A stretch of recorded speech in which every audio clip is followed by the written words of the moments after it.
وأقامت تغلب بالجزيرة الفراتية، ومنها بطون كانت تساكن بدرا، وسكنت بنو تميم ببادية البصرة.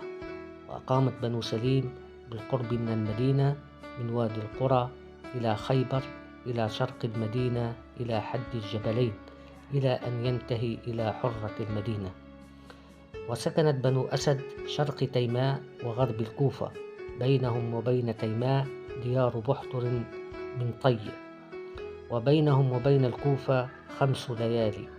وسكنت ذبيان بالقرب من تيماء إلى حوران، وبقى بتهامة بطون كنانة، وأقام بمكة وضواحيها بطون قريش، وكانوا متفرقين لا تجمعهم جامعة، حتى نبغ فيهم قصي بن كلاب فجمعهم، وكون لهم وحدة شرفتهم ورفعت من أقدارهم بين العرب.